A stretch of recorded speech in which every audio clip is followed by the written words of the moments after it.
Radhe Radhe everyone, आप देख रहे हैं सीरियल स्यापा, जहां पे मिलती है आपको आप ही के फेवरेट शोज की इंटरेस्टिंग अपडेट।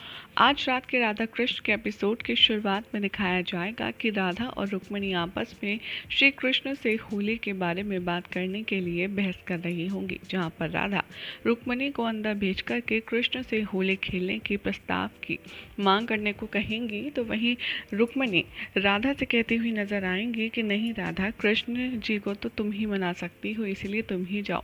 राधा यहाँ पर नाराज होती हैं और कहती हैं कि ये अच्छा है, हर बार कृष्ण से कोई बात मनवानी हो तो राधा को आगे कर दो, ये उचित नहीं है, ऐसे नहीं चलेगा, इस बार तो तुम ही को बात करनी होगी। रुक्मिणी यहाँ पर थोड़ी सी चालाकी दिखाती हैं और राधा को धक्का मार करके वो कृष्ण के कक्ष में भेज देती हैं और द्वार बंद कर देती हैं। राधा जैसे ही रुक्मिणी को पुकारने की कोशिश करती हैं, वहाँ पीछे से श्री कृष्ण आकर के राधा का आंचल पकड़ लेते हैं और कहते हैं कि बताओ राधा, तुम किस मंतव्य से यहाँ आई हो। ऐसे एक बात बताओ, तुम अक्सर मेरे कक्ष की छानबीन क्यों करती रहती हो? क्या तुम मुझ पर नज़र रख रही हो? और ये ही सब बातें करते रहते हैं श्री कृष्ण और राधा को छेड़ते रहते हैं। राधा कहती हैं कि वाह, मैं तुम्हारे कक्ष की निगरानी भला क्यों करने लगी, बताओ। और ये सारी नोक झोंक देख कर के माँ पार्वती महादेव से कहती नजर आती हैं कि देखिए आराध्य, अब तो सब कुछ ठीक हो गया है ना राधा कृष्ण के बीच। अब तो आप बता दीजिए कि आप कैसे राधा कृष्ण के प्रेम के प्रतीक का उस दिन कह रहे थे कि कुछ और भव्य होने वाला है। यहाँ पर महादेव कहते हैं कि हाँ, मेरे आराध्य की वजह से मुझे पूरे संसार में प्रेम मिला है, इसीलिए मैं चाहता हूँ कि मैं अपने आराध्य और राधा की इस प्रेम कहानी को कुछ ऐसे मुकाम पर ले जाऊँ जो कि संसार हमेशा हमेशा के लिए याद रखे। यहाँ पर माता पार्वती बार बार महादेव से पूछती नजर आती हैं, तो बताइए आप ऐसा क्या करने वाले हैं।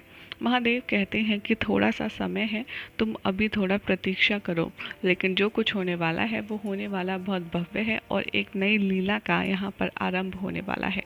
यहाँ पर माता पार्वती बहुत ज़्यादा प्रयास करती हैं महादेव से पूछने का कि आगे क्या होगा, लेकिन महादेव नहीं बताते।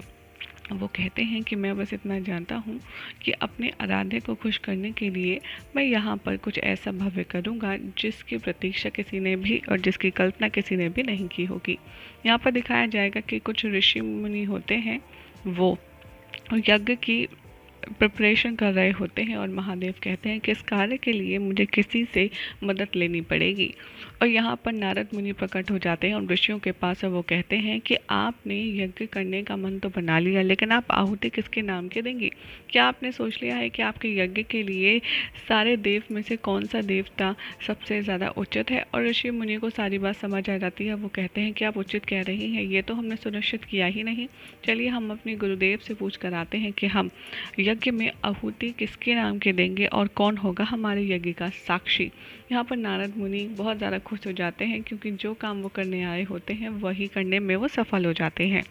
यहाँ पर दिखाई जाएगी शो में नई एंट्री, जो कि होगी भृगु ऋषि की नई एंट्री। वो अपने ध्यान में लीन होते हैं, तभी उनके ऋषिगण आते हैं और कहते हैं कि आंखें खोलिए, हमें आपकी मदद की आवश्यकता है। यहाँ पर राधा कृष्ण अपने कक्ष के बाहर बातचीत कर रहे होते हैं, जहाँ पर राधा कहती हैं कि कृष्ण, अब तो सब कुछ ठीक हो गया है ना, क्यों ना अब हमें होली खेलनी चाहिए। यहाँ पर कृष्ण कहते हैं कि अवश्य, लेकिन द्वारका के लोगों को होली खेलने के लिए यहाँ पर कहेगा कौन? तभी राधा कहती हैं कि जो कुछ घटित हुआ है उसमें द्वारका के लोगों को भी काफ़ी ज़्यादा मानसिक थकान हुई है, इसीलिए हमें यह होली का जो प्रबंध है वो अवश्य करना चाहिए। यहाँ पर जो ऋषिगण होते हैं वो ऋषि भृगु से ये पूछते नजर आते हैं कि हमारे यज्ञ के लिए कौन साक्षी होगा, हम कौन से देवता के नाम की आहुति देंगे, ये तो हमने सुनिश्चित किया ही नहीं, और इसके लिए हमें आपकी मदद की आवश्यकता है।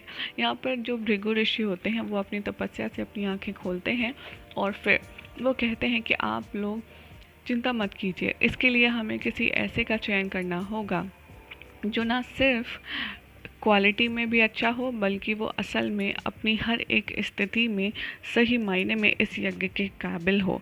और यहाँ पर ऋषि भृगु कहते हैं कि आप लोग यज्ञ शुरू कीजिए, हवन की स्थापना कीजिए।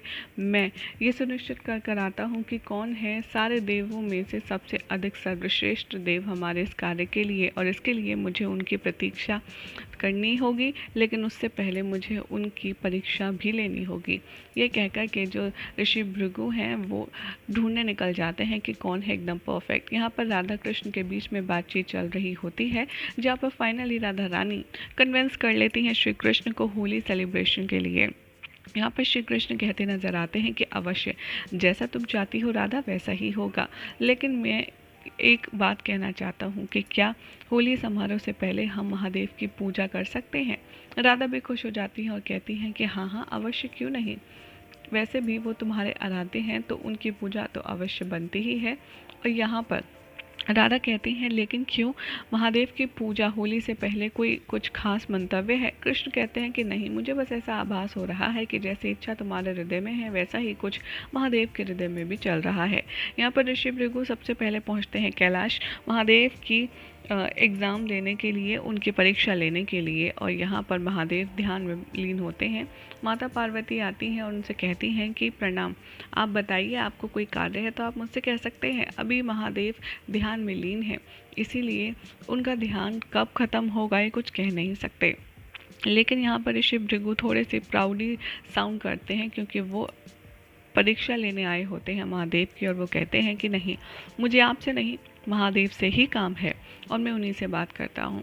माता पार्वती कहती हैं आप मुझसे कह सकते हैं जो भी कोई बात है, मैं आपका संदेश उन तक पहुँचा दूँगी जब वो उठेंगे। लेकिन ऋषि भृगु यहाँ पर हाथ दिखाते हैं माँ पार्वती को और कहते हैं कि नहीं, मैं प्रतीक्षा करूँगा, लेकिन बात तो मुझे महादेव से ही करनी है। यहाँ पर माता पार्वती अपनी अंदर की आत्मा से महादेव से कहते हैं कि ऋषि भृगु पधारे हैं, महादेव आँख खोलिए। और महादेव अपनी पार्वती की आवाज़ सुनकर के आँख खोल लेते हैं। जैसे ही आंखें खोलते हैं महादेव, तभी वो कहते हैं कि पधारिए भृगु ऋषि जी, आप बताइए आपको कोई कार्य है, आपका यहाँ आना कैसे हुआ। यहाँ पर महादेव के इस तरीके के व्यवहार से ऋषि बहुत ज़्यादा क्रोध में आ जाते हैं और कहते हैं कहीं आप कुछ भूल तो नहीं रहे। महादेव कहते हैं कि नहीं, मैं तो कुछ नहीं भूल रहा। और तभी ऋषि नाराज़ होकर के वहाँ से चले जाते हैं और कहते हैं कि महादेव आप मेरी परीक्षा में असफल हुए हैं, असफल। और वो क्रोध में वहाँ से चले जाते हैं, जिसे देखकर माता पार्वती काफ़ी ज़्यादा घबरा जाती हैं। वो पूछती हैं कि क्या हुआ, इनके गुस्से का कारण क्या था। महादेव कहते हैं कि क्योंकि उन्हें अहंकार हो गया है, और जब मैं उनके स्वागत में खड़ा नहीं हुआ तो उनका ये अहंकार क्रोध बन गया। वैसे भी वो मेरी परीक्षा लेने आए थे, वो सिर्फ मेरी ही नहीं बल्कि किसी और की भी परीक्षा लेने जा रहे हैं। और अब ये नया अध्याय, ये नया चक्र शुरू हुआ है। अब देखना काफ़ी ज़्यादा इंटरेस्टिंग होगा कि आखिर इनका क्रोध और इनकी परीक्षा का ये जो जुनून है ये इन्हें कहाँ तक ले जाता है। गौरी यहाँ पर दिखाया जाएगा कि फिर कैलाश से होते हुए वो ब्रह्मा जी के पास जाएंगे और उनके साथ भी यही सलूक करेंगे।